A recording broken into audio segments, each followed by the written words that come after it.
Hello guys, welcome back to the channel, or welcome to the channel if this is your first time here. Hope you're doing really well today. We are watching His Girl Friday from 1940. Now this stars Cary Grant, Rosalind Russell, and is directed by Howard Hawks. And if you didn't know, also directed Bringing Up Baby as well, which is another Cary Grant, Howard Hawks film that we've watched on the channel. Okay, so I've got two versions of what His Girl Friday means. An efficient and faithful female assistant, as in, I'll have my girl Friday get the papers together. The expression plays on Man Friday, a name for a devoted male servant or assistant. In regards to this film though, it's an ironic title because a girl Friday represents a servant of a master. Hildy is not a servant in the film, but rather the equal to Walter. By the way, if you're new here, I absolutely adore Cary Grant's work. Arsenic and Old Lace is one of my top favourites. Quickly before we start, if you want to see the uncut reaction to this, you can see it over on the Patreon page or as a YouTube member as well. Also, just so you're forewarned, I do say some random things that come into my brain, especially if they're to do with filmmaking or filmmaking techniques itself. So without further ado, grab your popcorn and let's watch His Girl Friday from 1940.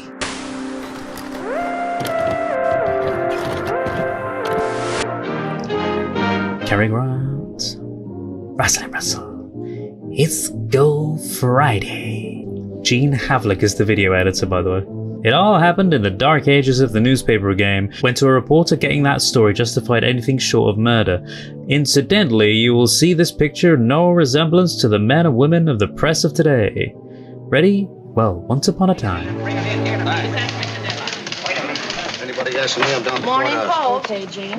By the way, this is the first film I've seen of Rosalind Russell, so Hello, Hildy. Oh, hi, Skinny. I think that's Rosalind Russell. Shall we announce you? Oh, no, I'll blow my own horns. Even 10 minutes is a long time to be away from you. Oh, it's love. 10 minutes is a long time to be away from you. I heard you the first time. I like it. That's why I asked you to say it again. The gentleman I'm going in to see did very little spoiling. Well, I'd like to spoil him just once. Sure you don't want me to go in with you? Oh, no, I can handle it. Hi, Hildy. Welcome back. And she's well known. Fine, my cat just had kittens again. Your own fault. Hello, Hildy. It's your own fault. What do you want? Your ex-wife is here. Do you want to see her? Oh, his ex-wife. Yay, Cary Grant. Oh, hello, Louis. How's the big slot machine king? Oh, I ain't doing that no more. I'm retired. I thought you ought to know that the governor didn't sign that reprieve. What? And tomorrow morning, Earl Williams dies, makes a sucker out of us.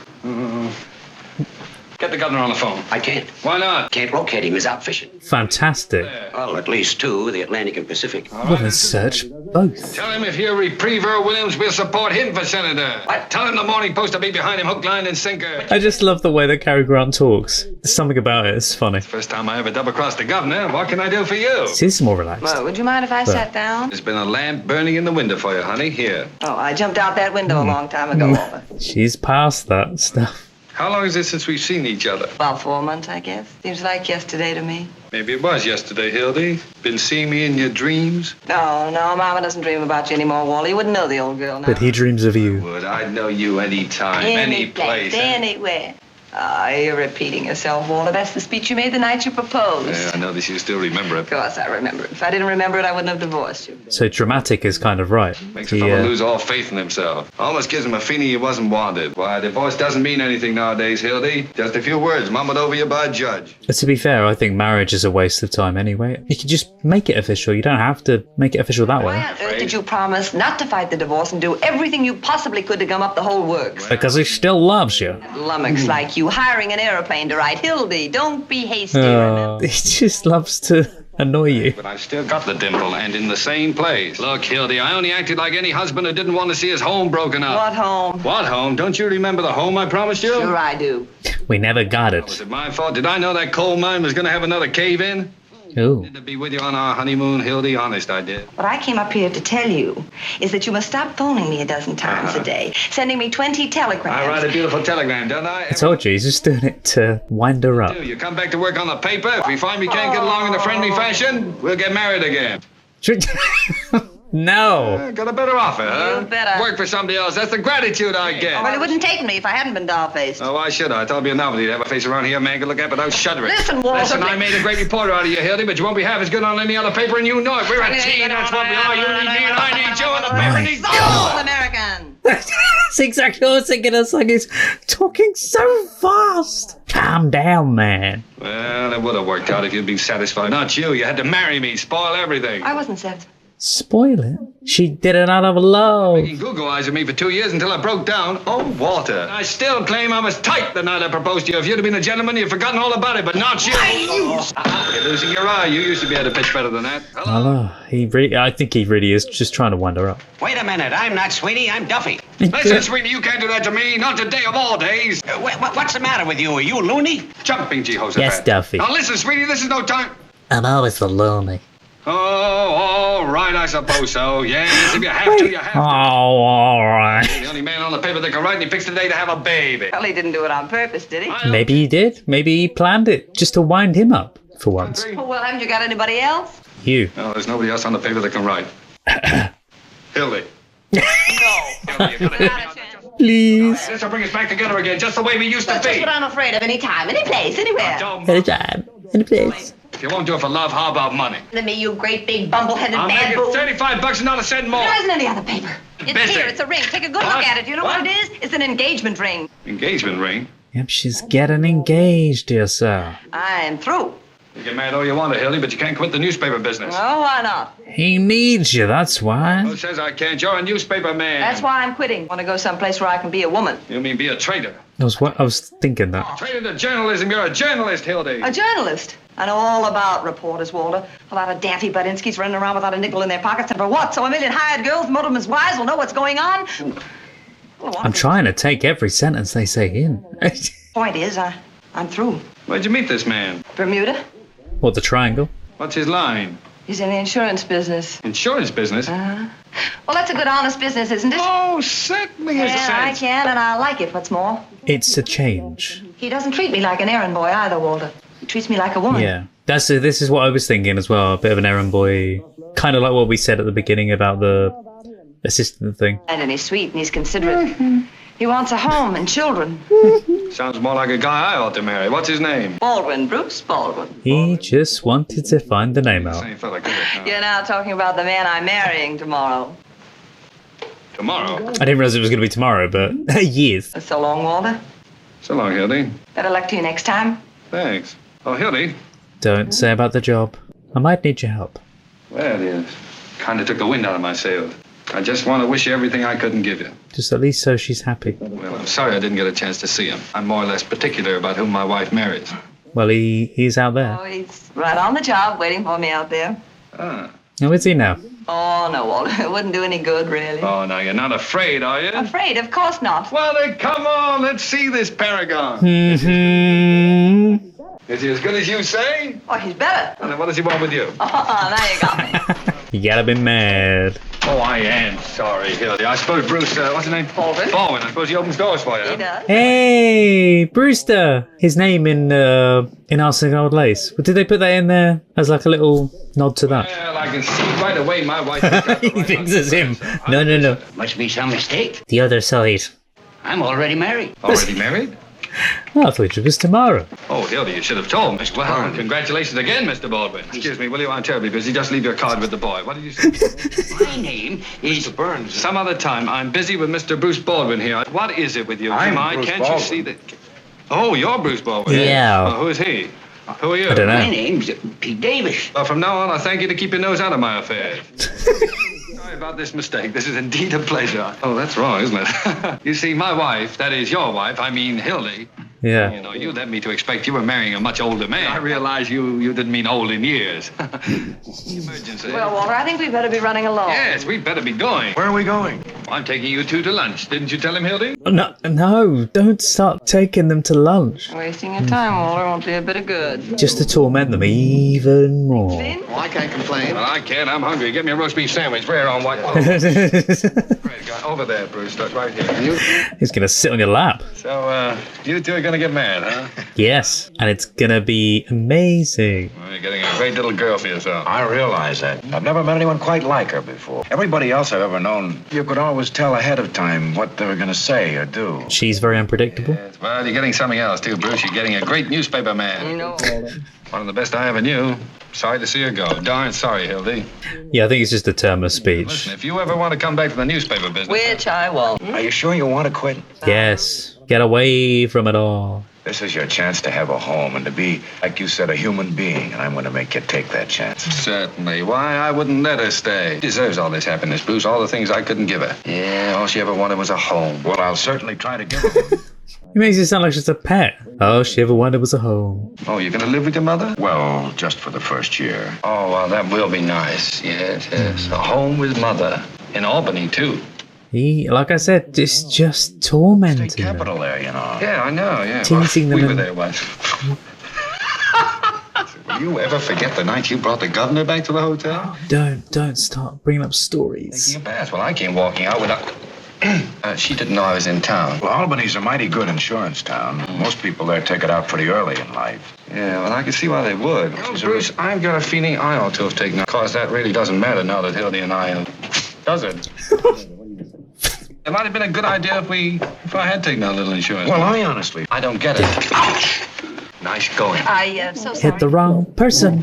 Coffee, Gus. Shall I put some rum in the coffee? It's a nasty day. Sure. Please. Rum in the coffee? I've not got rum. Plenty of Well, time. we're leaving today at 4 o'clock, taking the sleeper for Albany. Leaving today? You're leaving today at 4 o'clock, huh? So, yeah, that's only 2 hours. Let me waste your time. You did. Look at that. And that's silly. All down over my front. Did. Call me to the telephone as soon as I get back to the table. Sure. Thanks, Gus. That's fine. He's just gonna drag things out. Silly, wasn't it? Listen, Bruce, let me get that straight. I must have misunderstood you. 4 p.m. today? Night. Perhaps we better tell him Mother's coming along, too. Mother? Your mother kicked the bucket No, about my mother. Oh, oh, well, that relieves my mind. I admit I wasn't much of a husband, but you can always count on me, Hildy. I don't think she'll need you very much, Mr. Burns. I aim to do most of the protecting myself. Yeah, they're together. For me? Yes. That's strange. Who knew I was here? You should make some girl real happy. Laugh happy. Not the man for you, I can see that, but I sort of like him. He's got a lot of charm. Well, he comes by it naturally. His grandfather was a snake. Follows in the family, obviously. I think he's just a bit of a fool. He's not a snake. Is there any way we can stop the 4 o'clock train to Albany from leaving town? We might dynamite it. Could we? No. Oh, maybe we couldn't. All right, now get this. Dynamite the train! Send him out of town on a 2 weeks vacation right away. No, she doesn't know it yet, but I promise you she's staying here. That's a really nice shot.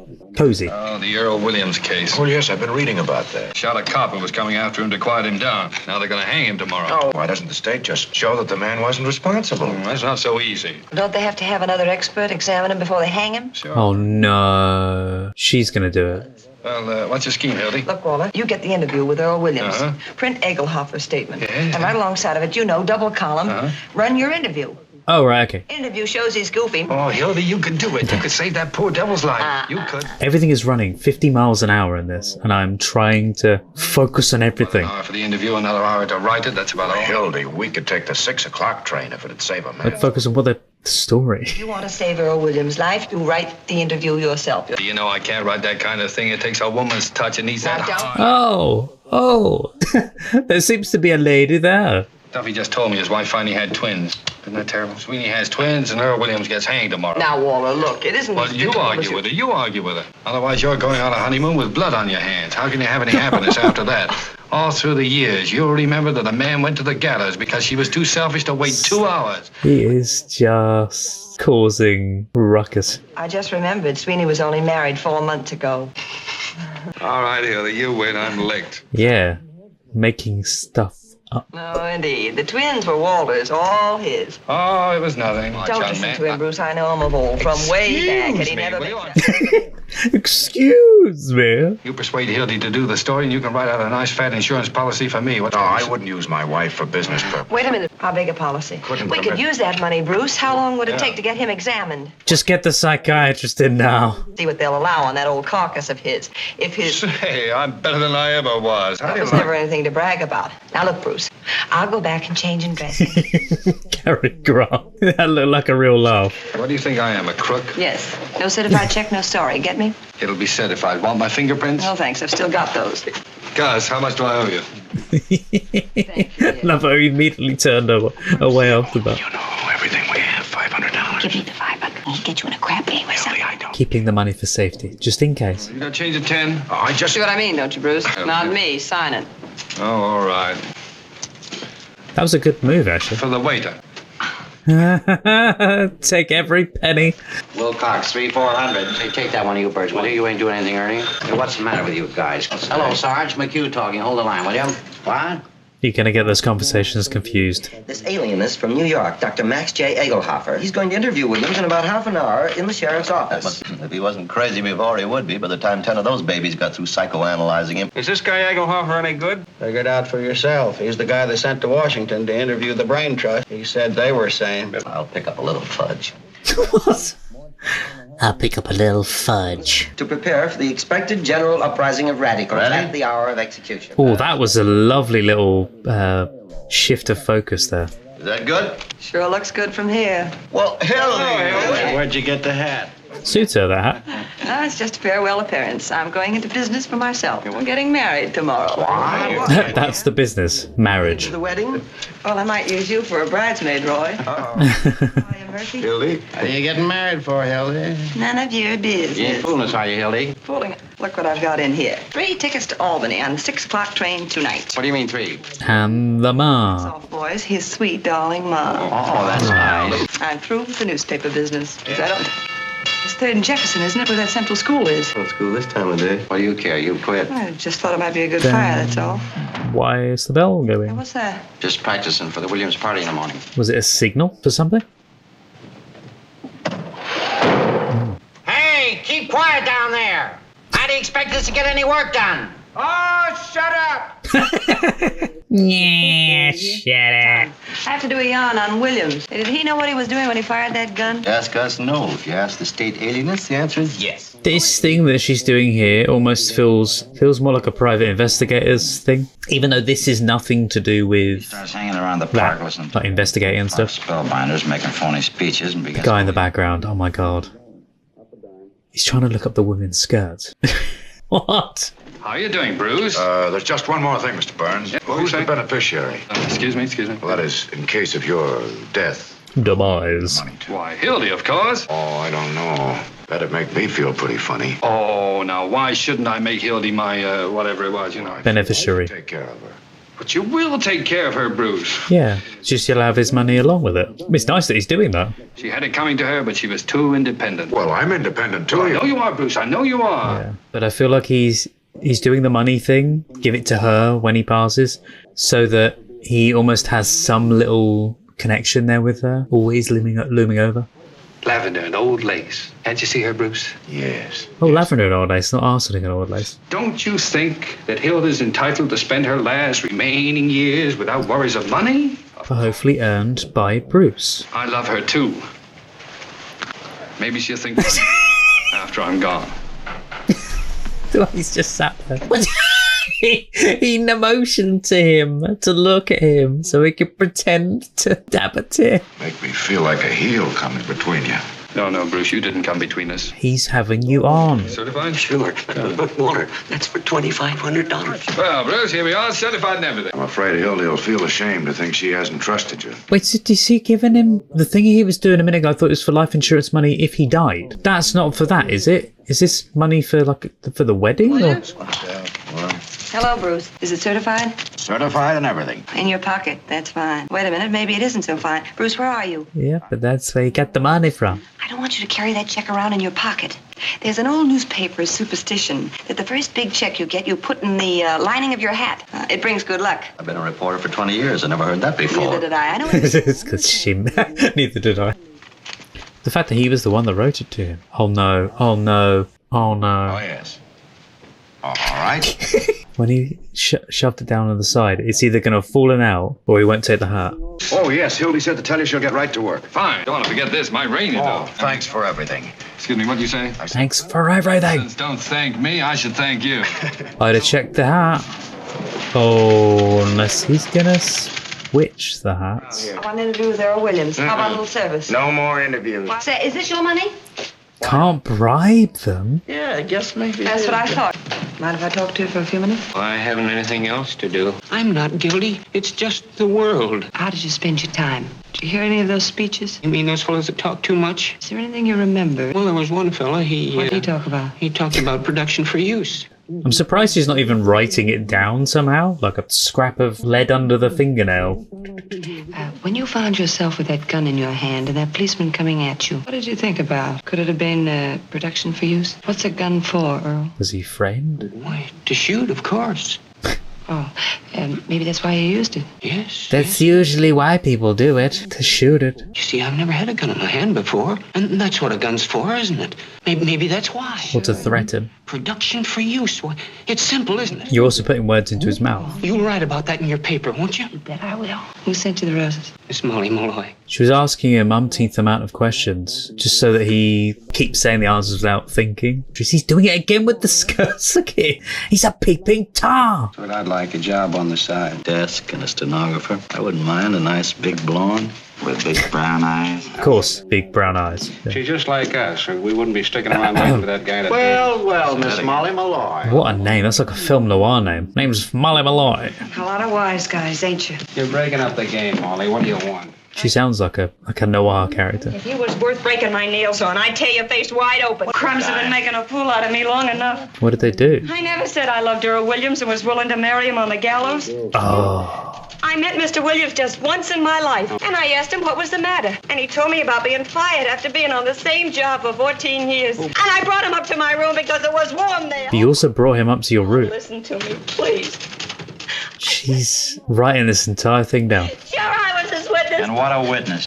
That's why you're persecuting me, because Earl Williams treated me decent and not like an animal. No, but they're going to twist your words. Yeah, he got a nice room. You won't have it long. He left a call for 7 a.m. No wonder a bolt of lightning don't come down and strike you on thin. Was that the ball of lightning? No, that was them doing the test for the shing. Yeah. They're fixing up a pain in the neck for your boyfriend. Shame on you. A poor little fella that never met nobody no harm. But did he do it? Oh, they ain't human. I know, they're newspaper men. Then she said they're inhuman, and she said, "Yeah, I know they're newspaper men." They just try and get their story. That's a lovely shot. It's like an art piece. That shot. Art. Gentlemen of the press. We've got our story. Hello. Oh, hello, Bruce. Oh, it's Bruce. You're where? Well, how did that happen? Where is he? Never mind. I'll be right down. Oh, is he outside? Oh, I'm sorry, sorry. Hiya, Sheriff. How you doing? Pete, why can't you hang this guy at 5 o'clock? Sure, it won't hurt you, and we can make the city edition. Can't hang a man in his sleep just to please the newspaper. No, but you can reprieve him twice so the hanging's 3 days before election, can't you? Yeah, that he can do. Well, he won't find him insane because he isn't. He's just as sane as I am.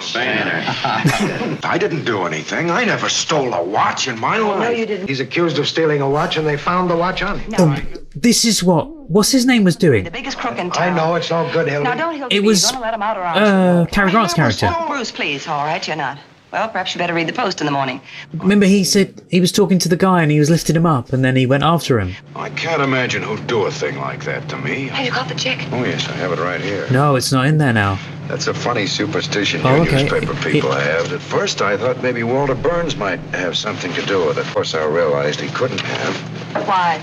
Well, he's a very nice... Oh, it was Walter. I've lost my wallet. Never mind, I have the money. You better give me the check, too. Don't bother, Bruce. You'll find lots of things missing. Because the other guy Bruce, dear, you wait here. I'm not taking any more chances. was a pickpocket. Unless a miracle occurs, that gallows will be used to separate the soul of Earl Williams from his body. I ask you guys, can that girl write an interview? She'll doodle somebody else comes along. But anybody that can write like that ain't going to give it up permanently. I would say that, yeah, I don't think she's going to give it up. But like a private investigator, I think she would do very well at. It's a mixture of the two in some 3 ways. months, and I'm laying 3 to 1. Any takers? I'll take that bet. So a girl can't leave the room without being discussed by a bunch of old ladies. Well, Lee, we were only saying a Feels swell like it. reporter like you wouldn't quit so easy. I'm going to live like a human being, not like you chumps. I got the interview all right, but I've got some more important news. I know, you were the one that did it. Get this, you double-crossing chimpanzee. Yep. There ain't going to be any interview, and there ain't going to be any story. And that certified check of yours is leaving with me in 20 minutes. I wouldn't cover the burning of Rome for you if they were just lighting it up. And watching. There's just one other little thing I want you to listen to. Did you hear that? That was the story. I just wrote. Yes, I know we had a bargain. I just said Yeah. I'd write it. I didn't say I wouldn't. The one that they said was amazing, and And that, my friends, is my farewell to the newspaper game. I'm going to be a woman, not a news-getting machine. Are they just going to rewrite it? I hope so. If I ever see one of them look at a newspaper again, I'm going to brain them. Where's my hat? It's on your head. She's still here.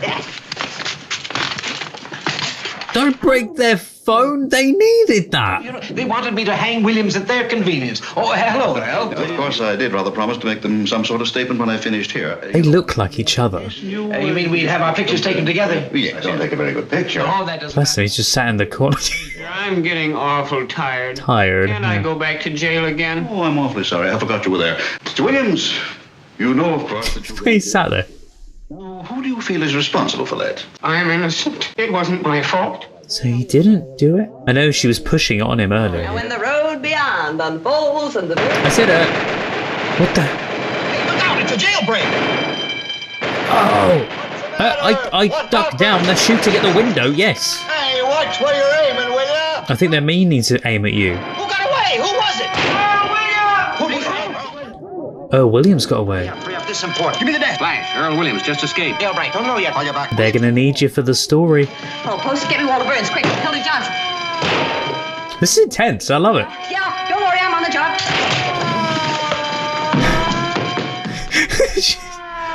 Yeah, I was saying earlier that she, I don't think she's going to be a match to Cary Grant and what's her name? I'm so sorry, I forgot her name. Katharine Hepburn, that was it. But I think she does it. She's very good. She's got that manicness, which you need for this film. Stop. Cody, I want to talk to you. She's not there. Williams was taken over to the sheriff's private office to be examined by this Professor Egelhoff, and in a few minutes he shot his way out. No, nobody knows where he got the gun. He went upstairs to the infirmary and got out through the skylight. He must have slid down the rain pipe to the street. He wouldn't have shot his way out of that. There's been an accident about a tear bomb. Yeah, tear bomb. I feel like people helped him escape. Tear bomb went off unexpectedly in the hands of Sheriff Hartwell's bombing squad. What went off? Which means that someone else could have been shooting. I can't see that he would have done that. Lady, while scrubbing the 8th floor of the Commerce Building, was shot in the left leg by one of Sheriff Hartwell's deputies. Look, I'm not... More. Another scrub, lady. Nah, it was only a flesh wound. They took her to the hospital. Call you back. It's just a flesh wound. Any dope on how he escaped? Maybe the sheriff let him out so Williams could vote for him. Oh. A man answering the description of Earl Williams was seen boarding a southbound. Call you back. Who this time? She's back for the biggest story she's had in a while. I've got the whole story on how Williams got that gun and escaped, and I got it exclusive. She got it just before. Telling you first, I had to give him all the money I had on me, and it wasn't exactly mine. Well, it's Bruce's money, and I want it back. Bruce's money? Sure. You'll get it. Now, what's the story? Cheeky. Down to you. I swear it on my mother's grave. All right, here's the... His mother's... It was a lie. A profound thinker from New York was giving Williams a final sanity test in the sheriff's office. Well, he decided to reenact the crime exactly as it had taken place in order to study Williams's powers of coordination. But he wouldn't have given you a live gun, though. Of course, he had to have a gun to reenact the crime with, and who do you suppose supplied it? Peter B. Hartwell. B for brains. Oh, so he didn't unload the gun. What an idiot. And the professor gave it to Earl, and Earl shot the professor right in the classified ads. God. No ads. Love that, in the classified ads. They took him to the county hospital where they're awfully afraid he'll recover. So maybe he did escape himself. Bruce is downstairs waiting in a taxi cab for me, and we're in a hurry. Hold on a minute. Oh, won't get it in 15. There's a guy waiting in a taxi in front of the criminal courts building. His name is Bruce Baldwin. What does he look like? I'm gonna go chat him up. You know, Ralph Bellamy. Oh, him? Can you handle it? He looks like Ralph Bellamy. What does Ralph Bellamy look? I don't know that actor's name, so... $450 worth of counterfeit money. You can't carry that much, boss. No, just a $450 counterfeit. Where can I get it? Oh, I got that on me. Of course you do. You just somehow got 450 on you. I'm looking up Ralph Bellamy. Well, thanks for your story, dear, and good luck on your honeymoon. She's not going on the honeymoon. Well, yeah, anyway. Ralph Bellamy is the name of the actor himself. He looks like himself. That's brilliant. Weird fourth wall break. Bruce, I thought you were downstairs and arrested again. What for this time? Oh, well, they called it... Because of the girl there? Mashing. Mashing? No, I didn't, Hildy. I was sitting right in the taxi where you left me and the... Well, as if he was kissing her or something. Huh? She's... Yeah, she's a blonde. Pretty. Get me Walter Burns, Hildy Johnson. What are you doing? Walter, you... Well, it was there a minute ago, but I would... I'm sorry, Cam, okay. If I ever get my two hands again on that Walter Bird, Hold on a minute, Nemo. tear him wide Anything I can do to help you? How much money have you got on you, Mayor? Sorry, 64 cents. Welcome to it. He looks so bewildered every time you see him. How about a statement, Mayor? Don't pester me now, please. Ever seen Sheriff Hartwell? Well, it's hard to tell, Your Honor. You see, there's so many cockroaches around here. The sheriff is going to be somewhere hiding away because he's the one that gave him the blooming gun to escape. What do you know about the escape? How'd he get out? Where'd you get the gun? Wait a minute, boys. From the sheriff. How can an unavoidable misfortune like this have any influence on the upright citizens of our fair city? Mr. Mayor, please. Wait, did you just say, how can this have any effect on the citizens of the city? A murder is on the loose. Effect on everybody. Where'd you get the gun? Hi, Your Honor. Any statement on the Red Uprising tomorrow? What red uprising? There'll be no Red Uprising. The governor says the situation calls for the militia. Give me Anything the governor says, the tissue of lies. Yes. Here's a red-hot statement from the governor. He claims the mayor and the sheriff have shown themselves to be a couple of 8-year-olds playing with fire. Excuse me, boys. I've got so much. Who was it, you? Me? No, just a minute. No. Where is he? Out on Center Street where he used to live. I just got a tip. Well, why didn't you say so? He couldn't get a word in edgeways. That's why he hasn't said anything. I'm scratching your name off at the ticket next Tuesday, and I'm running Sherman in your place. Do you realize there are 200,000 votes at stake, and if Earl Williams don't hang, we're going to lose? He did get away, didn't he? What do you want? He looks like... What do you want?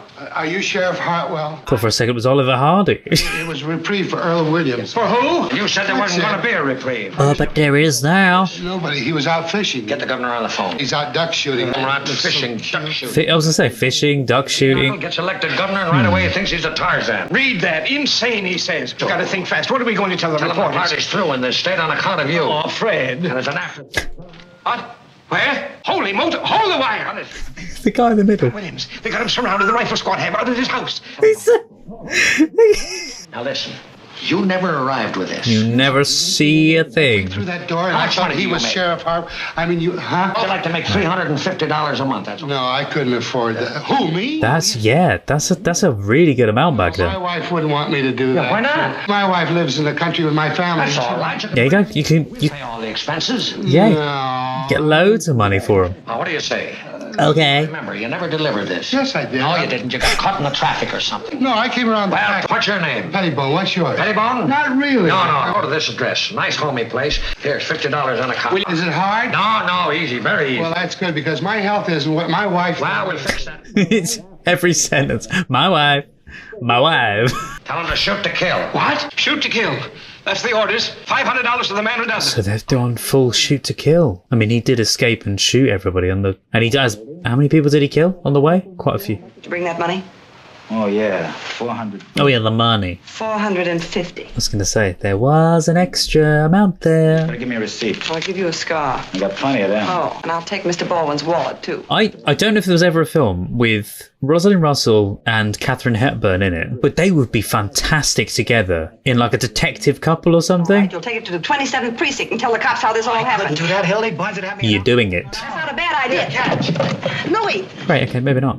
Yeah, I just feel like her and they've got that same kind of feistiness. Drop that phone. Oh, no. Don't tell anybody where I am. Oh, shoot. Don't shoot, but I thought he was innocent. You don't want to shoot me, Earl. I'm your friend, remember? I'm going to write the story on your production Not for you. guilty for this. That's right. Production for use. You don't want to hurt your friend. Don't move. Careful. Near. You can't trust anybody in this crazy world. Lightly take that off so they can Put hear back. it. Yeah. You know, if you try any tricks, I'll shoot you. He's already killed a few, so... I don't want to kill anybody. That's what I thought. Wait a minute. I was just going to close the door. You were going to get somebody. All I want is to be left alone. I won't let you do that. No. Oh, God, don't be trigger happy. I'm awful tired. I couldn't go Throw through. that shot. They'll know you're here. Yep. I don't understand. Shut up. I wish they'd take me back if they hang me. Did he kill the people? Or was he just very trigger happy and didn't mean to, or...? Oh, but Bruce, please. I know I said to be down 20 minutes, but something terrific has happened. Hold on. Walter, Hildy, come over here right away. The guy is here. Everything. Walter, get this. I've got Earl Williams here. Yeah, right in the press room. You're going to mix them up. I've captured Earl Williams. You know, the murder. God, she's amazing. Bruce, don't you realize it? How much coffee did she have before this scene? Open the door. What do you want, Molly? I gotta find... Where is everybody? He's in the room. They're gonna shoot him down like a I'm dog. looking for you, too. If you're smart, you'll get out of here. They're down to Center Street. Center and 4th. Oh, that's where he used to... Molly. Good. Oh, no. No. Oh, this is bad. This is Molly. really bad. I didn't mean to shoot him. Really, I didn't. I do feel like he's not going to get out of this. You wouldn't get halfway down that hole without being seen. Yeah, can't really climb out the window. Who locked the door? Pretend no one's in there. Earl, get in this desk. Come on, get in. In the desk. I love those desks. Genius. She was crying her eyes out. Hey, what's she doing up Run there? down and get some smelling salts, will you? What's the matter? What happened? I don't feel so good. Get you some water? I'll get it. Bump into Williams, did you? Ain't you funny? Yeah, where is he? Let me alone, will you? Okay. Don't lean on that desk. Hello, Jim. Yeah, it's false alarm. Till he sneezes. It's zero. Hello, Hildy. I thought you were I'm gone. waiting for some money from Walt. Oh god, there's all of them are back. Unless they say that, oh, we heard him, he's down on blah blah blah. To get him out of the Well, room. Detective Buren claims Williams is hiding under her piazza. Tell her to stand up. There you go. Maybe he is. Go. I did. They were throwing those lights around. I got a hunch Williams ain't anywhere they've been looking for him. He might be right here in this building somewhere. Oh, he is. In the desk behind. Wouldn't it be funny if he's in this building somewhere? Oh, why not search the building? Everybody on the floor. I'm not going to wander all over this place. A great bunch of reporters you are. The biggest Any story- second now. Say, Hildy, if I know you, Stick 'em up. anxious to get rid of us. You trying to scoop us or something? Yeah, What are you, crazy on my own Molly's time? been giving her the story on how Williams got the gun. Smuggle that gun into Williams, Molly. Oh, no, I didn't do nothing. Come clean, Molly. Who's this? Mrs. Baldwin. Mother. Don't you mother me. Oh, she's Bruce's mum. Locked up. I can Making us explain miss that. 2 trains, and you're supposed to be married tomorrow. I'll be with you in 5 minutes. You don't have to go with me at all. Just give me Bruce's money. You can stay here forever, as far as I'm concerned. Well, You're Mother, that please. murderer you caught. What's that? What'd you say? What Which murder? one of these men is it? They all look like murderers to me.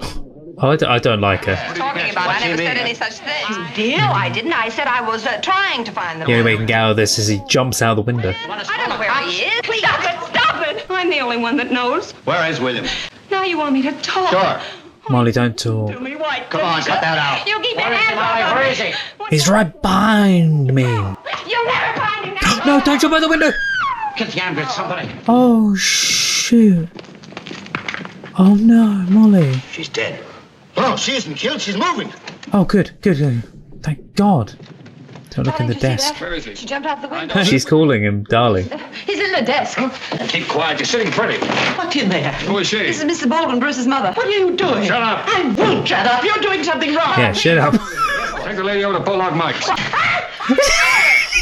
Yes! Come on, Louis. Where do you think you're going? I'm going after Mother, and I'm going to get Bruce out of jail. Hildy, this is war. You can't desert me Oh, now. Mother, will you get off that trapeze? I covered your story for you, and I got in a fine mess doing it. Now I'm getting out. It's another fine mess you can get us into. 365 days in a year one can get mad. How many times you got a murderer locked up in a desk? It is a massive story. I know. You know. You got the brain of a pancake. You're giving us a chance to have the same kind of government New York's having under the Guardia. If I didn't have your best interest at heart, you think I'd waste my time arguing with you? The amount of work that went into this film with learning the script. Crucify that mob. We keep Williams undercover until morning. It's 1,000 words a minute. Exclusive. Then we let the governor in on the capture. Share the glory with him. This isn't just a newspaper story, Hildy. It's a career. And you stand there belly aching about whether you catch an 8 o'clock train or a 9 o'clock But, train. Mother, I never figured it you're that still way. a doll-faced hick, that's why. We name these streets after you. Hildy Johnson Street. There'll be statues of you in the park. The movies will be after you. Don't give her that. We can't leave Williams in here. We'll take him over to my private office. How are you going to take him? They'll see him. Now, if he's inside the desk, we'll carry the desk over. Hello. Careful, is that the right phone? Can I call him here a bird of prey? Call him anything you like. How about the time he had his house painted by the fire department? Give him the word. The Morning Post exclusive, yeah. And I want you to tear out the whole front page. War, we got something a whole lot bigger than that.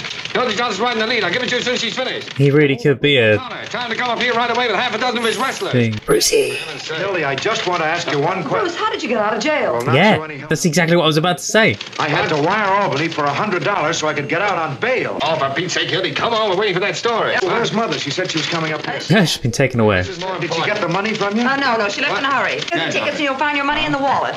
This is my wallet. Here, what are you doing? Just wanted to look at it. So she had... Wait, so the wallet was stolen. She had it all along? By the sounds of it. I know he gave her the money and stuff, but that wasn't that after the wallet was stolen? Oh, wait. Did you ever love me, Hildy? Now, look here, my good man. Well, but you were too smart. You caught her and changed her mind. Take Hitler and stick him on the funny page. Tell him nothing. He's a spy, you fool. I'm not a spy. He's not a spy. This is the biggest thing in my Keep life. quiet, I Hildy. see. I'll keep I'm like something in the icebox, aren't I? Yeah. You just don't love Oh, me. now that isn't true. Just because you won't listen, you say I don't love you. Now, No, she did. It's just that this story came up and that kind of went in front. You're just like him and all the rest. Sure, that's what I am. What? No, leave. The mayor's first wife, what was her name? You mean the one with the wart on her? Right. Fanny. What do you say? I don't think you ever loved me at all. Oh, never mind that. She does. It's just the moment. Just Leaving on the 9 o'clock train. no, Bruce. Hold on. You can't get back in there, you mock turtle. You was hold out for 15 minutes. The boys will be back. They'll be coming in here to phone. I'll handle them. Now the moon's out. Oh, less visibility. Fine, 3 caps is made. Don't forget. How you doing? Got enough air? Not very much. That better? just throw some air in. Can you just leave it open a gap? That would be fine. Is he coming back here? Said he's coming back. Didn't you hear him? What have you got so far? Let me hear. No, he's left. He's completely left. What's the idea of locking his door? That's his desk. Open the door. No. Your desk is out of bounds. Hello, Mr. Burns. Well, quite an honor having you come over here. Oh, it's quite a coincidence seeing you tonight, isn't it, Hildy? We were just talking about you. Mr. Duffy about you just this afternoon. Really? Well, nothing detrimental. And he wants to see you. On the contrary, that was one swell story you had in the paper. Did you care for the poem, Must Mr. remember. Burns? The poem? The poem was great. And the gallows falling and his white-haired mother's tears. Wow. Poetic. Work for me. What? Yes, we can use a man like you. All we got now are a lot of lowbrows like Johnson here. So I love a good bit of poetry, but not in the case of this. Roy V. Benzinger, the poet. Well, of course you wouldn't know. The You probably poet. never heard of Shakespeare either. 75. I'll give you 100 in a byline. Now, you give him everything he wants, you understand? Okay. Nice. I want you to hustle and write me a story from the point of view of the escaped man. He hears footsteps, his heart is going like that, and all the time The guy. the animal at bay. Sort of Jack London style. Exactly. Yeah. I'll just get my rhyming. Yeah, I was going to say, his stuff is at the desk. Well, I'm deeply grateful. If you should have an opening for a war correspondent, I parlay a little French, you know. Au revoir, mon capitaine. Bonjour. Au revoir. No, we don't want him. Just stall him along until the extra's out, then tell him his poetry smells and kick him downstairs. Crossing swine. I was going to say. Notice I after mean this. you. Me? Yeah, it's you. I just remembered. Bruce isn't coming back here. He said he was taking the 9 o'clock train. Yep, that's what I said. He's just left. He's Like a frozen robin, He's get on gone. with the story.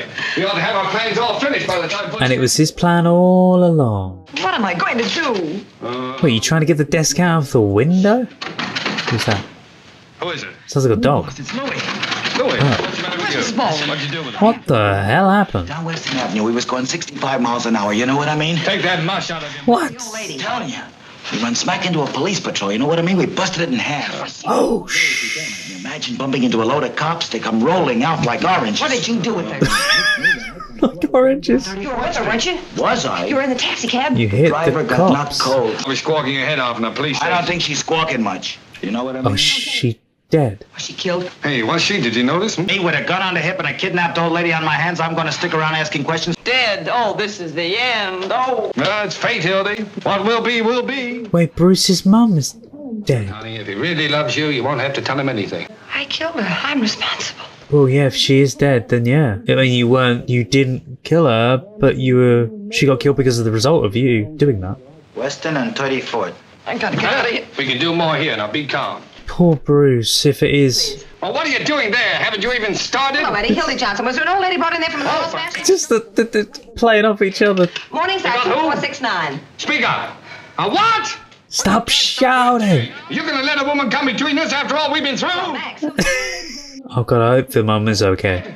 You say that again, I'll come over there and kick you in the teeth. Hey, what kind of language is that? Now, look here, you... Chief, I love it when it does that. I like that. Mousing around with some big... Will you shut up? I'm trying to hear. In the most serious of roles. What is she doing as well? Oh, where is Duffy? What? It's not really serious, Rob, but it's just so funny in anything he's in. On his chest. Get him off the street. Get him anywhere. Offer him anything, only get him. We gotta get that desk out of here. What, to lift the desk out isn't going to work. Have the firemen take it out in the confusion. I don't give a darn what you do. That's a pretty good idea. Mrs. Baldwin. Don't open that door. I'm going down to the morgue and I'm going to find... Oh no, no, no, no, no, no. Now, look here, Johnson. Hey, you. What do you mean by breaking in here like this? You can't bluff me, Burns. I don't care who you are or what paper you're in. Oh, look, I don't know anything, really, and there's been an accident. Just a moment, Hartwell. Come up with some excuse. In the proper manner. Otherwise, I'll have to ask you to get out. You'll ask me to what? Get Get out. out. Oh, you will, eh? Are you going to talk or aren't you? No. What do you know about William? What do you know about Williams? Now we're getting... Just a repeat. Out! She's gonna go grab her! Oh, no, you don't, Walter! No! It's Thingy's gun. Where did you get this gun? It's I've got a right William's to carry gun. a gun if I want to. Not this Oh, no, it's his gun. Well, when Hildy told me she was going to interview Earl Williams, I thought it would be dangerous, so I gave her a gun to defend herself. But this happens to be the gun that Williams used to shoot his way out with. I ought to know my own gun, oughtn't I? Yes, him. Implemented himself into it. I'll give you 3 minutes to tell me where he is. He went over to the hospital to call on Professor Egelhofer What? with a bag of marshmallows. Speak up. What do you know about this? My dear fellow, From the desk. Post does not obstruct justice or hide criminals. You ought to know that. You kind of are at the moment. Who's under arrest? Listen, you insignificant, square-toed, pimple-headed spy. Do you realize what you're doing? I'll show you what I'm doing. Burns, you're obstructing justice, and so is the Morning Post. I'm going to begin by impounding the Post property. Is this your desk? No. Yes. What are you afraid of, Hildy? Yeah, take it out. Take it out for me. I will. Now, I'm warning you. You move this desk out of this building, and I'll put you behind bars. He can do it too. Is that so? That's what he's trying to do. He's trying to get him to take it out. Boys, take this desk. Your last chance. This is a federal offense, and you fellas will be accessories. We'll take it. Mother, I have... She's okay. She's alive. That's the man that did it right there. What? No, he didn't. This lady claims she's been kidnapped. What? They dragged me all the way down the stairs and put Just me a minute. He got the other guy to do it. thing. He told them to kidnap me. Excuse me, madam. Are you referring to me? Me? Oh, trying to frame me, huh? I never saw this woman before in my life. Trying to frame me, huh? Instead of accusing innocent people. You ruffian! How dare you talk like that to me? Wait, no. And she knows about him in the desk as well. Why they did it? sure? They had some No. kind of a murderer in here, and they No, were no, no. I'm a kind liar, and you know it. Don't knock back. Don't knock back. No. What was that? He's in there. Because he did the knock earlier. He might shoot. Get your guns out. He's harmless. Don't take any chances. Shoot. Look at the mum's face. Go on, you gray-haired old weasel. Let me out. Give me the desk. Give me Jake. At least she's okay. Jake, hang on. Hildy, call Duffy. No, you don't. You want to see a scoop? In a minute. Now, everybody. Hold the wire. Aim right at the center. That's murder. All right, Carl, Frank, one of you get on each end of the desk. Something coming up. We got you covered, Williams. Have it in a minute. God, it's like they've got the film on triple speed. 1, Ready for an emergency. 2, Any second now. 3, up with it. I go, ah. Earl Williams just captured in the press room in the criminal courts building, hiding in a desk. Williams put up a desperate struggle, but the police overpowered him. Yeah, just come around the battle. And they used to do, didn't they used to do this on old news reports and stuff back in the day? Which gave away Williams' hiding place. Where's the old lady? Where'd she go? She went out. Like the fast speech. That was a lovely shot with them all there and just poised in place. Hello, Fred. Well, fine work, Pete. You certainly delivered. You were the ones that cat caught him. Aiding an escaped criminal and a little charge of kidnapping. What's that? No, they found him. Well, looks like about 10 years apiece for you two birds. Does it? Whenever you think you've got the Morning Post licked, it's time for you to get out of town. Whistling in the dark. But that isn't going to help you this time. You're through. Listen, the last man who said that to me was Archie Lease just a week before he cut his Is throat. that so? Single-handed. We'll proceed with the hanging per schedule. As I tell you what you'll be doing. What? You'll be, Something. All the lawyers in the world aren't going to help you now. Listen, you're talking to the Morning Post. There's the guy again. Oh no. The press is president. Here's a reprieve. Say, get out of here. Oh, you can't bribe me. My wife's Get out of here, you. Oh, no, I won't. Here's the reprieve. Wait, he went to hand it and he'd already handed it. Wait, just a minute. Wait a minute. Who's trying to bribe you? They wouldn't take this. He's insane. What did I tell you? An unseen power. Trying to hang an innocent man to win an election, eh? That's murder. That's a lie. Never saw him before. Well, if I was to tell my wife... What's your name? Mr. Pettibone. Who'd you talk to? They started right in bribing me. Who's they? Those, them. Walter is talking like a child. Ching, ching, ching. Out of the mouths of babes. Hi, babe. He's insane, drunk or something. Why, if this His face. has really been reprieved, I'm personally tickled to death, aren't you, Pete? You're an intelligent man. Never mind that. Let's have your story, Mr. Pettibone. Well, 19 years ago, I married Mrs. Pettibone. Skip all that. Well, she... No. Cut to the chase. And Earl Williams has been reprieved, and our Commonwealth has been saved painfulness. Due to these two? Pete, take those handcuffs off, my friend. I'm amazed that you're doing a thing like Isn't that. he awful? So they switched around and now they're the heroes? That's all right. What'd you say your name was? Pettibone, wasn't it? Yes. Here's a picture of my wife. A fine-looking woman. My wife? Yeah, well, she's all right. Oh, well, she's good enough for me. If I was to tell my... He's brilliant. I'm mayor. It ought to be about 3 more hours, I'd say. That's long enough for us. Yeah. Yeah, they are gonna. Recall. And your arrest. You know, you little boys ought to get about 10 years apiece. Yeah, I was gonna say he's only gonna be here for a short time. You might run into a thumping big libel suit. You're going to run into the governor. So he's just released them, and now they're threatening him, saying, "Well, you're not gonna be in the job much longer." So surely he could just go, "I'll arrest you again." Why? You won't have to. Remember the time we stole old Lady Haggerty's stomach off the coroner's physician? We had to hide out for a week. We could have gone to jail for that, too. You know that. I think they're gonna get back together, aren't they? So you better get going. Just giving him the eye. But to Bruce, of course. Oh, but what about you? Get going, Hildy. Get going. What is that with It's you? a weird mix because, like, she doesn't. They don't suit each other. They kind of do, but they've. You can tell why they've kind of split, and I feel sorry for Bruce, but at the same time, So, won't be half as good as you can do it. What's the It's difference? my story. they are good together in a weird way. I get it, Walter. The same old act, isn't it? Try to push me out of here thinking I'll be stupid enough to want to stay. But this is one time you're wrong. I thought it was so that she can get out of there and he can get all the glory for the story.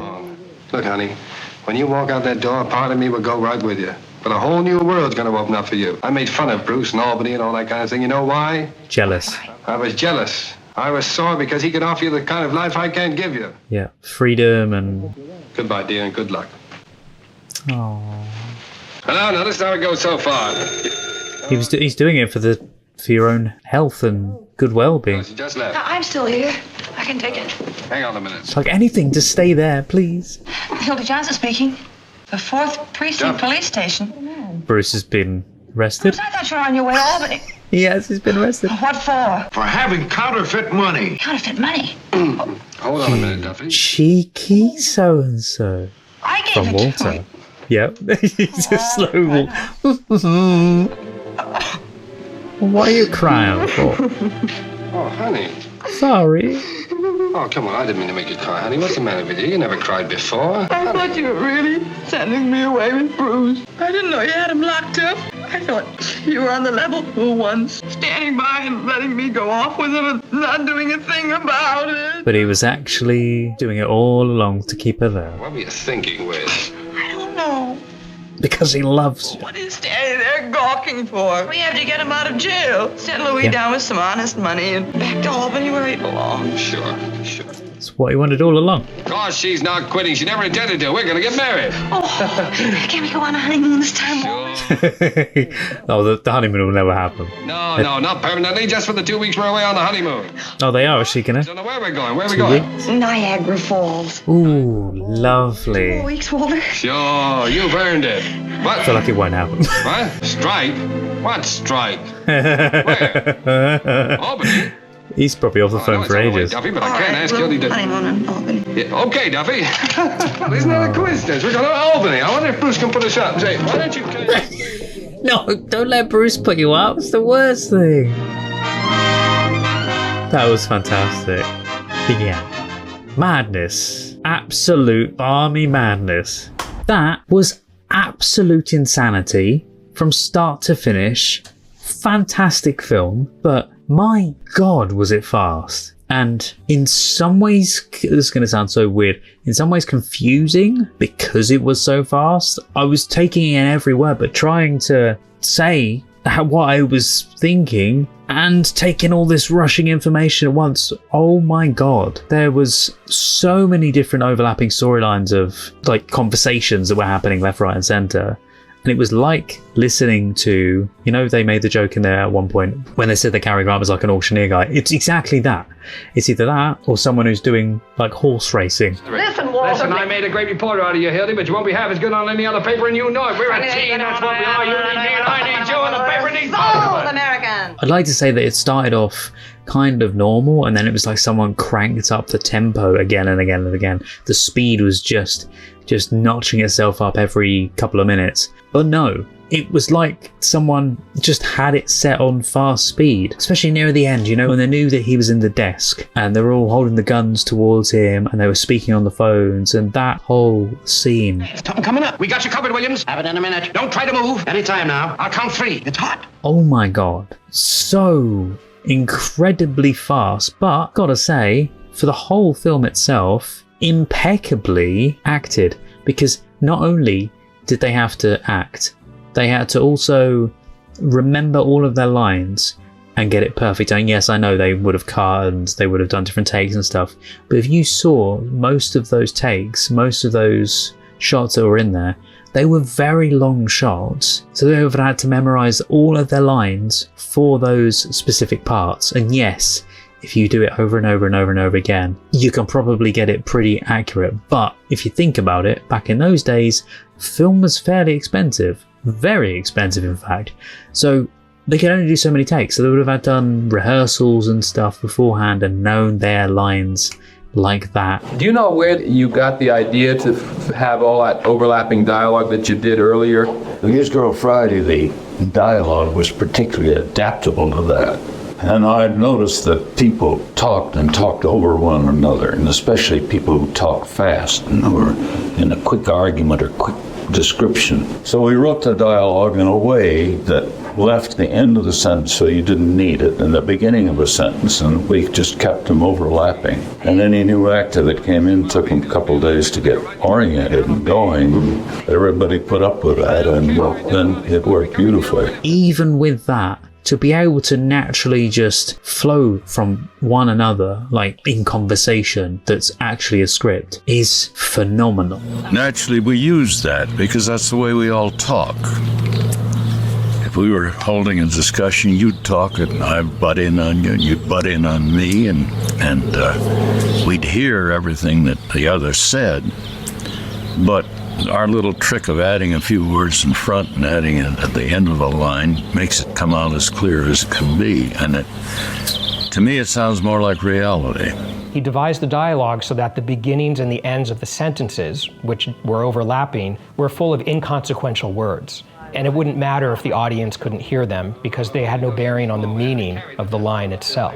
As always, Cary Grant is just amazing in this. And he still does that kind of comedy, bumbling fool style acting, but mixed with this very serious, proper guy. And he nails it. He nails that strange amalgamation of those two types of people. With Cary Grant's films, it's always that I can just sit there and just have a bit of a chuckle at and just enjoy his performances. Grant had been an acrobat earlier in his career, and so he really had an innate sense for how to use his physicality to create comedy. And in that, I found that I actually have found someone else who is pretty much like Cary Grant. And there was me thinking that Katharine Hepburn was like Cary Grant in this strange comedic personality. But it also seems that Rosalind Russell is just like that as well. Many film stars probably were back in those days, but of the ones that I've seen, the two that match together almost like twins for me, because Rosalind Russell's style was very similar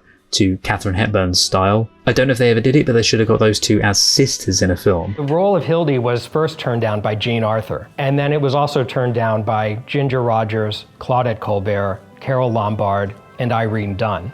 With 2 weeks to go until production was to start, Harry Cohn borrowed Rosalind Russell from MGM, where she had just made The Women. Now it appears, after some research, that they never did a film together, Rosalind Russell and Katharine Hepburn. I don't know why they never did a film together. I mean, they've both worked with Cary Grant. It's not like they're in completely, totally different fields of acting. It almost feels like it was a missed opportunity to not have them together. That is, unless I'm missing something and maybe there was a film out there that, you know, has them both in. To me, the perfect film for them to be in would be, as I said in that, it kind of reminded me of private detective type stuff, which, yes, they weren't. They were journalists, but still, in this made-up film, it could be Rosalind Russell and Katharine Hepburn together as these private detectives and just the two main female leads, and it would be amazing. The hijinks they would get up to. Anyway, that's just a made-up thing. Rosalind Russell brings a terrific self-assurance to the screen, but she also brings a combination of being graceful and sophisticated, but also absurd. Despite me constantly trying to grab at the fast storyline plot points that were being thrown at us, I absolutely love that in this very, very manic film. Something completely different to what I thought it was. I had no idea what it was going to be, but it was different, and I liked that. I know quite a few films from back then can be taken as quite slow films, but this wasn't at all. And that's coming from someone who actually doesn't mind the slowness in films. I find it helps to build story and character and stuff. Howard Hawks, a writer himself, often said the front page had some of the finest modern dialogue ever written. Hawks had already adapted another Hecht MacArthur play for the screen, 20th Century.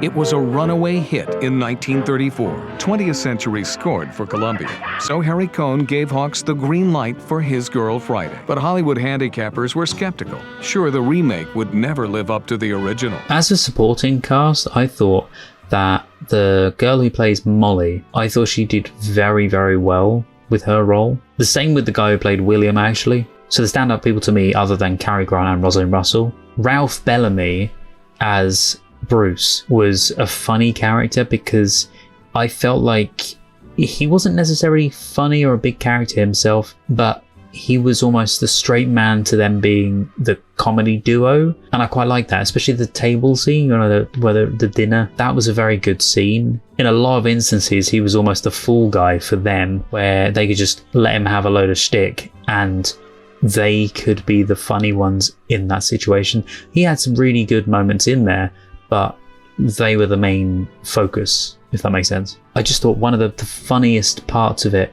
was when Cary Grant says to the girls, I believe, and he says, they say, who is he? What does he look like? And he says, oh yeah, he looks like that film star, Ralph Bellamy, or that Bellamy guy, Ralph Bellamy. What does he look like? He looks like that fellow in the movies, you know, Ralph Bellamy. And a part of me in my head was going, wait, that would be so cool if that was the actual actor's name. Because I love when they do that kind of thing. They almost break the fourth wall a little bit. Gives you a little bit of a chuckle because it brings a little bit of real life into it. That's why I had to look up if his name was Ralph Bellamy, because apologies, I didn't know who he was. Yeah, Helen Mack as Molly Malloy.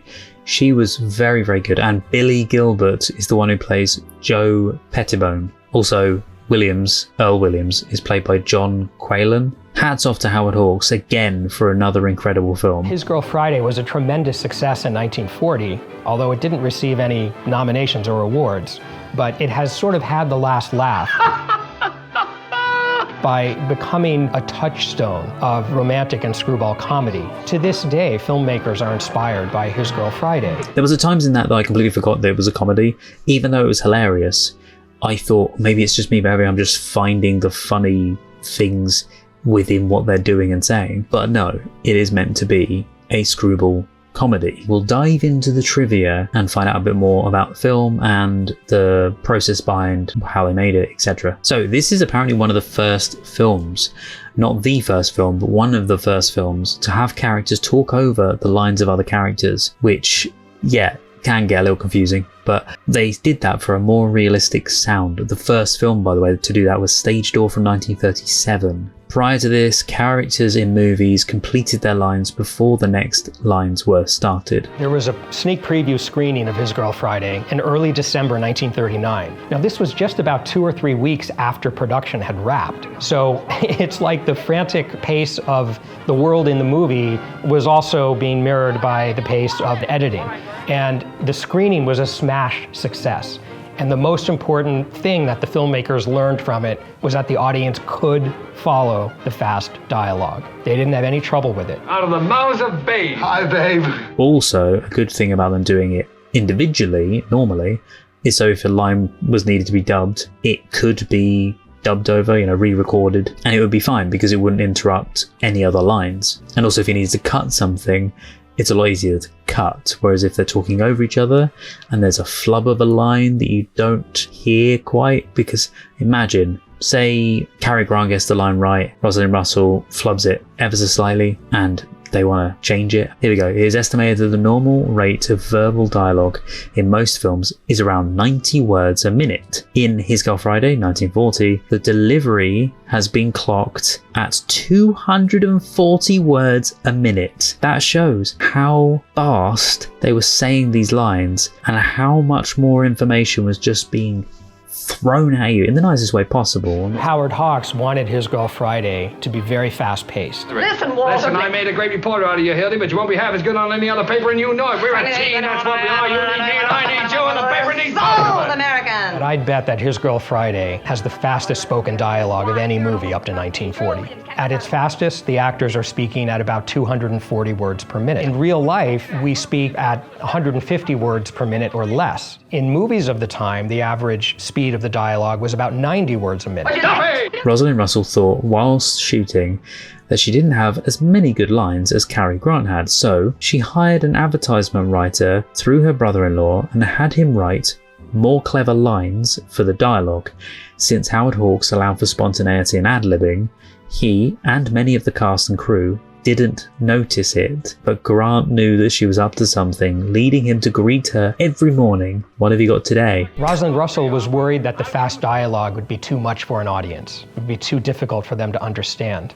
But Hawks reassured her that the fast dialogue scenes would be balanced out by the few slower scenes, in particular, the scene where Hildy is interviewing Earl Williams in his cell. Hawks said, "It's going to be so quiet, you'll just whisper to him, and your whispering will change the rhythm." She said, "Hawks was a terrific director. He encouraged us and let us go.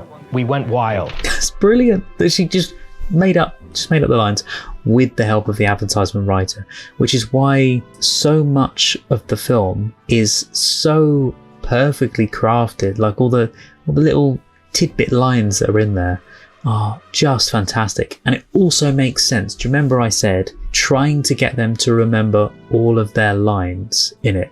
They didn't have to for the majority of it because they allow for spontaneity and ad-libbing, so they had to remember most of the script. They could also veer off it and go off on their own little tangents, which is perfect for this style of film. Howard Hawks kept a very loose rein on his actors. He loved improvisation and ad-libbing. Listen, the last man who said that to me was Archie Leach just a week before he cut his throat. Listen, the last man that said that to me was Archie Leach, but that is Cary Grant's birth name. And the funny thing is I remember when we were watching Arsenic and Old Lace, I'm fairly sure, I might be wrong this, but I'm fairly sure there was a fact in there about His Girl Friday. At least they mentioned the whole Archie Leach thing, because when I looked it up, I'm sure they mention this specific thing here. Cary Grant's birth name, Archie Leach, appears on a tombstone in the cemetery. That's Cary Grant's birth name, not his character, not Brewster. In Grant's earlier picture, His Girl Friday, his character Walter responded to a threat by saying, "Listen, the last man that said that to me was Archie Leach." But I did hear earlier in the film that he mentioned Brewster. Yeah, I suppose Bruce, what's his name? Baldwin. I suppose he opens doors for you. Which I'm so glad I caught. I love finding out this trivia. And I'm so thankful to you guys that you guys love the trivia stuff as well. I put a lot of work into the whole thing, the whole process of sitting down filming this stuff, and yes, it's just watching a film, but there's so much that goes into it, not just that. So I really appreciate it. Thank you, and for being here still. His Girl Friday is based on a very famous Broadway play, The Front Page, which was a huge success in 1928. And the play had been written by Ben Hecht and Charles MacArthur. Hecht and MacArthur were both former newspapermen. They had an innate sense of how to channel the energy of the news world in the story and the dialogue. Apparently during the 1930s, Howard Hawks was hosting a dinner party when the topic of dialogue was brought up. He pulled out a copy of The Front Page to demonstrate the snappy exchanges between characters, taking the role of Burns. A female guest took the role of Hildy. While reading, Hawks realised the dialogue sounded much better with a woman reading, and quickly secured the rights for the film from Howard Hughes. And the way he tells the story, there was really only one person among the group who was able to do the reading of Hildy, and that was a woman, presumably some actress who was there. And she read with him, and as they read, he realized that actually making Hildy a woman could be a really interesting and entertaining idea. Ben Hecht, the author of The Front Page, approved the gender change, and the screenplay was put into production. Yeah, there you go. This kind of adds on to what I was saying about not having to remember the lines as much because they could ad-lib and stuff. To maintain the fast pace, Howard Hawks encouraged his cast to add dialogue and funny bits of business and step on each other's lines whenever possible. Cary Grant ad-libbed a wonderful line after Rosalind Russell throws her purse at him. You're losing your eye. You used to be able to pitch better than that. Total ad-lib. It feels spontaneous because it is. Oh, the line about Ralph Bellamy was ad-libbed. According to Ralph Bellamy, that was ad-libbed by Cary Grant. That's so cool. This is the kind of thing that I love finding out about. Production began September 27, 1939, with the scene where Hildy enters the newsroom. Hawks created a loose atmosphere on the set conducive to improvisation. Cary Grant, Rosalind Russell, and Ralph Bellamy added to the script every day. Movie critics and moviegoers alike loved it. It turned out Howard Hawks was dead right. The film is as up-to-date as tomorrow's front page. Apparently Rosalind Russell was insecure during the first days of filming, knowing that she had been far down on the list of choices for the female lead. Making matters worse was the fact that Howard Hawks just watched her initial scenes with Cary Grant without making any comment. That's, yeah, eek. Finally, she expressed her frustration to Grant, who counselled, if you didn't like it, he'd tell you. When she asked Hawks how he felt about her work, he said, you just keep pushing him around the way you're doing. That was enough to help her put her at ease. She just looks like a newspaper woman. I mean, others have played, I think Jean Arthur did play reporters, but somehow Russell established herself as the ultimate. In fact, she represents professionalism and competence in that movie, and that's what's so great about it. She's not just a pretty face that discovered her talent. And when the other guys in the press room who also can't see her, can't picture her knitting socks in suburbia, say anyone who can write like that is never going to stop writing, and you believe it. That's what puts it on this kind of romantic professional footing. It's not just a pretext. You really believe that. It's an authentically felt a newspaper comedy. To capture the film's fast-paced dialogue clearly, I kept wondering this, Howard Hawks decided to use multiple microphones rather than just one overhead boom mic. I know sometimes in big crowds, I believe they have like a grid type thing sometimes, or like bars set up with mics on them. I'm fairly sure I remember hearing about that somewhere. Like they have a room set up with mics at certain intervals to help pick up everything. So since the microphones couldn't be turned on simultaneously, a sound technician had to switch from mic to mic on cue. Oh my god, imagine if I'm 100% sure they would have, but they're in the middle of doing a scene and then suddenly they do something completely out of the ordinary, which obviously I know would mess up the cameras, but if they were to move to a different area, then that person's got to be really on the button with changing the mics. Some scenes required as many as 35 switches of microphone. What? Bravo to the sound department as well. To everybody. It was also a real challenge for the sound department. The sound department had 3 or 4 microphones above the action, but because the sound was recorded onto a single track, only one microphone could be on at a time. So as the scene was filmed, technicians would toggle microphones on and off depending on who was speaking at the time. And some scenes in this film have very large groups of people where everyone gets a word in edgewise. And for those scenes, there were up to 35 mic switches during a take. Howard Hawks said that it was very important to tell the sound man exactly what dialogue he must hear. When the shot was over, the sound man had to confirm that he actually had heard those words. So it was a lot of added pressure on the sound department. Oh, apparently the famous in-joke about Ralph Bellamy's character, saying his name, was almost left on the cutting room floor. Harry Conn, the studio head, saw the dailies and responded in fury at the impertinence. He let Howard Hawks leave it in, and it has always been one of the biggest laughs in the film. But yeah, I can imagine people back in the day, I don't know if that was really that often done, where they would reference real life. You see, I knew it would cause issues. The film finished shooting 7 days behind schedule. The delays were because it was caused by the complexity of shooting the rapid-fire dialogue, which had to be carefully timed with business and movement. Hawks came up with this overlapping dialogue. When we hear it, we think, well, that's more realistic. This is the way people really talk. But of course they don't. It has to be so carefully done so that you can just about hear everything. And the idea is everything is happening so fast, you don't have time to think. You've got to hit the marks at a certain point. And if you're ad-libbing and going on your own riff, you're not going to quite hit the marks on the time that you wanted. And obviously for the mic guy, and even for the camera people. But if they walked off camera at any point, then they would have had to catch it. There wasn't just like a camera at the side shooting wide. That would have been the best way to do it, was just constantly shoot on a few cameras. Have one wide and a couple of close-up. basically a multi-camera shoot would be the best idea for if you're doing ad-libbed scenes, because you can't really ad-lib things twice. You can repeat the lines, but it wouldn't be as funny as the first time. Whereas if they had the multiple cameras rolling, that would fix that issue, because then they've captured it from all angles. The cinematographer Joseph Walker later said that this was a very challenging film to shoot because half the time he didn't know where the actors were going to move. Yeah, apparently the restaurant scene in which Burns takes Hildy and Bruce to lunch took 4 days to shoot. Oh my god. The original schedule had only allotted for 2 days. Oh! See, I know of the name, but apparently Ginger Rogers wrote that she was offered the role of Hildy Johnson. She read the script, but this was before Cary Grant was cast, and she turned it down.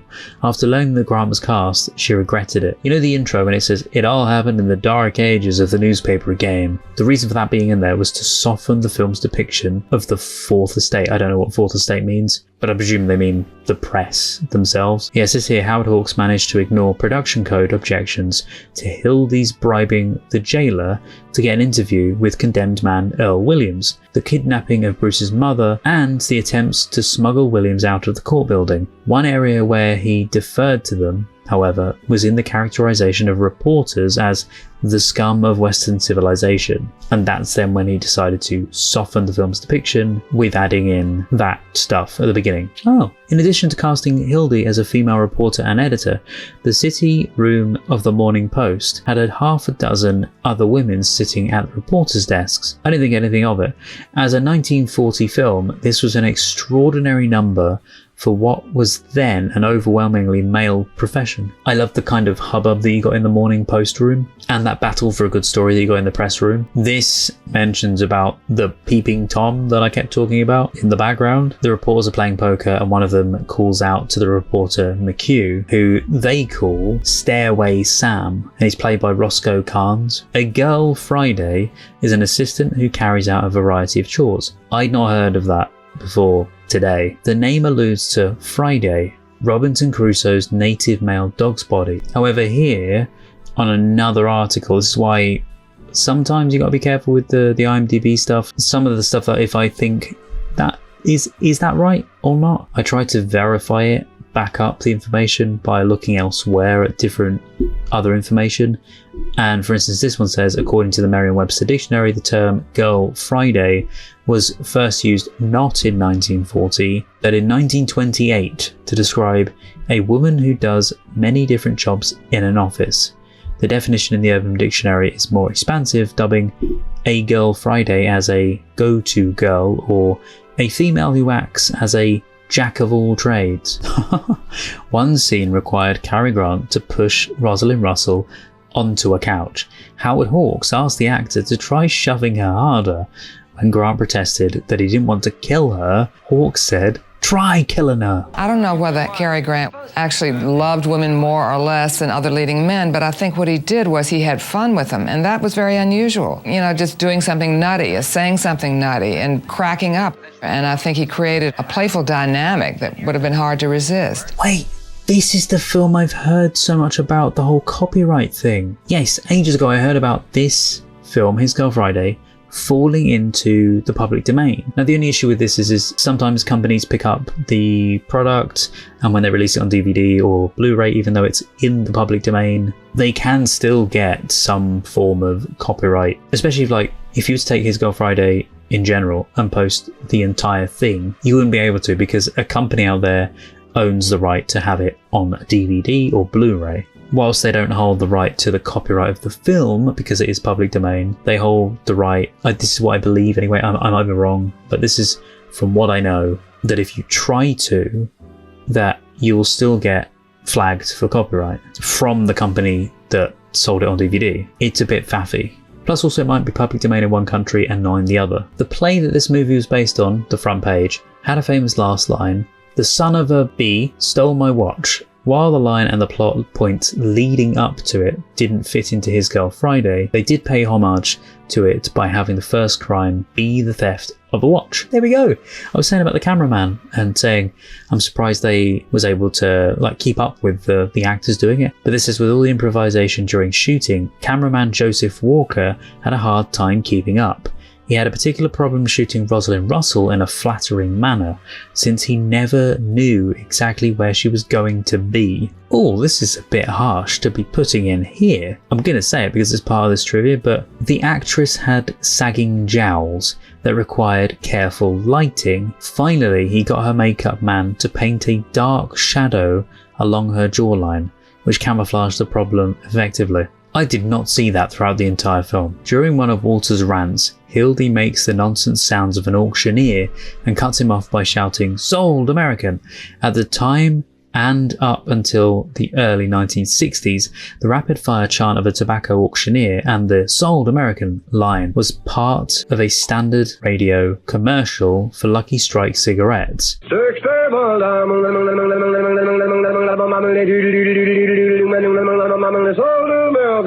And then later television as well. It is sold American, sold to the American Tobacco Company. In 1938, Glenn Miller recorded a song based on the slogan, but was restricted from performing it on his radio program. Sold American. Which was sponsored by a rival tobacco company's Chesterfield cigarettes. The ban for TV and radio ads did not occur until January 1971, for those wondering. I didn't even notice. There is no incidental score music in this because the film is so fast paced. The only music that is used in this is over the opening and closing credits. There's no music. There's no room for music. The dialogue becomes the score of the film with rhythms and intonations all its own. It rises, it falls, it gets fast, it gets slow. The motion picture was released nationally on Cary Grant's 36th birthday. That's so lovely. At one point when Grant gets to the office where the escapee is in the desk, as he's chatting with her, Russell tells Grant, "Oh, get off your trapeze." This trapeze reference was a reference to Grant being an acrobat in his earlier life. His father and mother were working-class Brits who named their little son Archibald Alexander Leach. At the age of 14, Archie Leach quit school to join a troupe of comedic acrobats. He couldn't believe his good fortune when a booking brought them to America in July of 1920. The troupe returned to England, but Archie stayed on in the New World, determined to find whatever acting jobs he could. In 1932, Archie Leach decided to gamble and try his luck in Hollywood. He was quickly put under contract by Paramount Pictures, who loved him but hated his name. So he took Cary from a character he'd recently played on stage and Grant from a list the studio provided, and effortlessly became Cary Grant. In 1939, after a succession of comedies and even a few dramas, he made His Girl Friday, his third film for director Howard Hawks. Variety said it was the most difficult role he'd had and called him brilliant. I didn't know this. Billy Gilbert, who plays Pettibone, you know, the guy that I said kind of reminded me a bit of Oliver Hardy from the back when we saw him. And he wore the hat and he came in, and he was one of the most popular character actors of his day, appearing in over 230 films and television shows over a 33-year career. Bravo, man. Future editor Marty here. Had to add this little bit in here. Apparently, Billy Gilbert acted with Laurel and Hardy. Maybe that's where I knew his face from, so it kind of blurred the lines between Oliver Hardy and Billy Gilbert, but it's... I had no idea. I was in the middle of editing it, trying to find a clip to play here, and then I saw that he was in Laurel and Hardy, and I went, what? Genuine reaction to that. Just a little background on him is apparently Gilbert was spotted by Stan Laurel, who was in the audience of Gilbert's show Sensations of 1929, so he introduced him to comedy producer Hal Roach. One of his Laurel and Hardy appearances was for the Academy Award-winning featurette, The Music Box, from 1932. I'm fairly sure I've seen all of Laurel and Hardy's films, so I've seen his face, but I just didn't put two and two together. But that's just really strange that that was my immediate thought, Oliver Hardy. Anyway, back to the video. Being best known for his riotously funny sneezing routine, and was featured as the voice of Sneezy in Snow White and the Seven Dwarfs from 1937. Now that is something to be proud of. Oh, 3 years before this movie was released, Cary Grant and Ralph Bellamy co-starred in The Awful Truth from 1937, which was also a comedy about a divorced couple trying to outmaneuver each other, with Ralph Bellamy being a suitor of Cary Grant's character's ex-wife. Funny how things work out like that. Both films were based on plays, and both films were remakes. Oh, when Howard Hawks hit on the idea of this film in the 1930s, he wanted Marion Davies and Clark Gable for Hildy and Walter. Completely different. As he got closer to actual filming, Jean Arthur was his top choice for Hildy, and at one point Hawks even considered Bob Hope for Walter. Wow. I'm very glad that he went with these two. I got nothing against the other actors, but these two fit perfectly. It has this tremblingly improvised feeling to it, you know. And it's because he's listening. And a lot of actors do not listen. Grant hears it as if for the first time, and you feel intelligence ticking over, adjustments being made. Oh, speaking of voices, Cliff Edwards and Billy Gilbert both are great character actors. They did voices in classic Disney movies. Cliff Edwards was the voice of Jiminy Cricket in Pinocchio 1940 and several other Disney productions, as well as the lead crow in Dumbo 1941. Yeah, and Billy Gilbert was the voice of Sneezy, as we mentioned earlier, and Willie the Giant in the Mickey and the Beanstalk segment of Fun and Fancy Free 1947. Quick additions to trivia here. A special thank you and shout out to Maria. Thank you so much for mentioning this to me. I had sworn that I'd heard something similar to it while I was filming the trivia section, but I couldn't remember what it was, and thanks to Maria, I now know. So did you know that in this film, Cary Grant mentions, "Get back in there, you mock turtle"? Get back in there, you mock turtle! Well, in Alice in Wonderland in 1933, the mock turtle, who cries and sings, is played by Cary Grant himself. So there you go, fun little facts.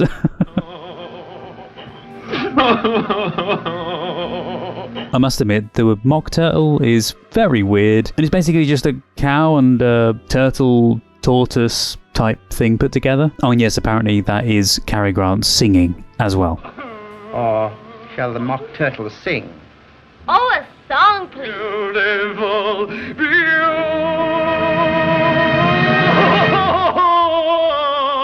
Anyway, thank you, Maria, and back to the video. This is cool. So I absolutely adore something that I've barely seen a thing of, but the style, the eerie mystery of it, I just absolutely love, and I will be watching it on the channel. I will be watching it. Twilight Zone. Yes, I know. I'm going to be trying to get around to watching every episode of the Twilight Zone. Anyway, the film plays a prominent role in the Twilight Zone Rod Serling's Lost Classics in the segment The Theatre, in which a woman named Melissa Sanders, Amy Irving, attends a screening of His Girl Friday 1940 at a cinema and sees scenes from her life on the screen. Ah, there we go! Remember I said, I think they must do it, and I've had a few people comment and say that other films have done it in the past, and it seems to be a thing that they did back then, was to make a radio production of the film itself. Well, it says here the Screen Guild Theatre broadcast a 30-minute radio adaptation of the movie on Sunday, March 30th, 1941, with Rosalind Russell and Cary Grant reprising their character roles in the adaptation. It's His Girl Friday, starring Rosalind Russell and Cary Grant, with music by Oscar Bradley's Gulf Orchestra with Frank Tours conducting. Howard Hawks pitched the idea of remaking the front page to Cary Grant in the lead while directing the star in Only Angels Have Wings, 1939. At the time, Harry Conn wanted to make the film with Grant as reporter Hildy Johnson, so the other person, the original male version of Hildy that we did see, which was played by Rosalind Russell. Yes, so Grant would have played Hildy Johnson, and legendary newspaper columnist Walter Winchell would have been playing the editor, Walter Burns. Oh, something I didn't notice was in there, and I will be very cautious when editing to try and find that word. One of the other reporters, while dictating a story to his newspaper by phone, uses the term, this such and such word, and it's a racially offensive term meaning black child. McHugh speaking. Emo, I got a good feature for you on the manhunt. Ready? It was also used with hilarity in the original front page from 1931, but it's been used as a racial slur for African American children and a pejorative term for Aboriginal children of the Americas, Australia and New Zealand. I did not know that. Okay, I'll be looking out for that word in the future. Right, and on that note, that is all of the trivia. There's a fair few more for you guys to check out on the IMDb page, or around the internet in general, so feel free to go and check out those for yourselves. And yeah, hopefully you have an absolutely amazing time whilst you do that.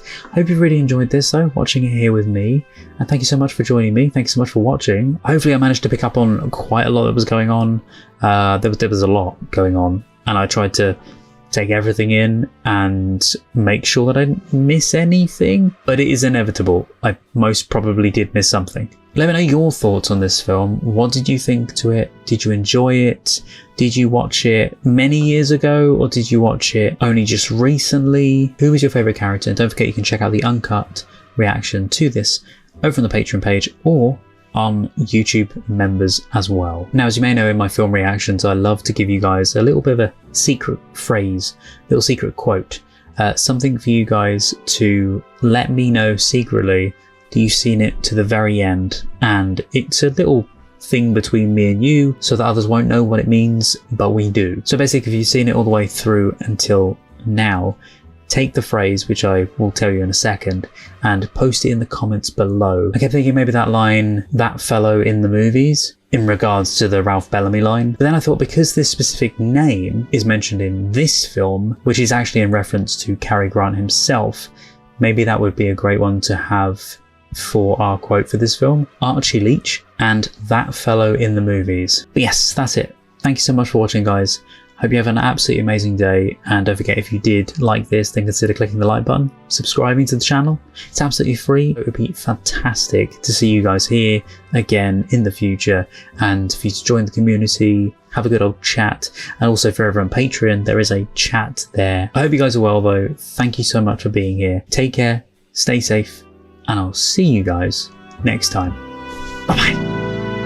If you're still here to the very end, then thank you so much, and also a huge thank you to my wonderful patrons: Roger C. Griffith, Douglas Collier, Terry V, Miggy Love, Chris Holmes, Jojo, Thomas Masters, Shoehorn1234, Res, Patrick Durr, Andrew Blount, Carlos, Marla Mize, Rob, Chandra Blair, Scott, Paul Zawicki, Randy, Kirsten, Juan Pablo Camero, JL, Maggie, Freya Alexandra, Milo, Miranda, Edna, Gina Aman, Tess Avaland, Olivia, Maria Stoicheva, Neno, Megan Janoviak, Rainy Tomo, Strawberry Tree, Kirsten Bailey, Boobly Boo, Louise Vanderhoven, Aubrey Terry, Wraithist, Heidi Steele, City D, Bumblebee, Joshua, Jesse, Rena Burra, Meet, Lolita Verbakovskia, Eli, Holly Jeffries, Alenka Hafner, HM Garth, Chloe Grover, Neb, Kyle Baker, Abby Barker, Tom Tattershall, Kristen Olds, Tilly Chum, Laura Hutchison, Tara M. Will Coxon, Sazzy Nation, Ferdinand Pitchard, Jim McKay, Sphere, Mel Days, Fran in the Pen, BG, Tara, Rags and Muffins, Nameless Human Being, Deb, Philippa Chapman, Emily, Panda, David Wayne Fox, Jessica Asakovich, Sue Pro, Naja and Workshop, Mike Tunnicliffe, Wolfgang Wolf, Lee, Harvey, Ankame, Aninya, Evan G, Violet Aurora, Pamela Chandler Rash, Scott Howard, Joshua, Robert Williams, Steve Webster,